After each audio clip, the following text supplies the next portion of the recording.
day mga boss. Another day, another project tayo mga boss. Meron pala tayong gagawin dito na FBL 300 Deluxe 2018 model mga boss. Ito pala ay pinagawa sa atin ng client natin na taga Manila. Ang gagawin natin dito mga boss ay pipinturahan natin ng bago. Gagawin natin yung bagong upholstery sa likod.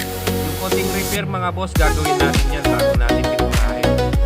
Nakikita nyo naman mga boss, tinatanggal natin yung mga pyesa, mga parts, mga bumper na yan. Gagawin natin yan mga boss. Ayusin natin yan bago pinturahan. Nakikita nyo naman mga boss, marami ng gas or mga bangga na ginagawa dito mga boss. Yan pala ay project natin na taga Manila.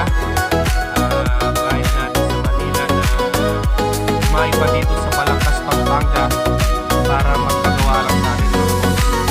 Nagkakalas, yung mga gulong, aayusin yan mga boss, pipinturahan ng bago.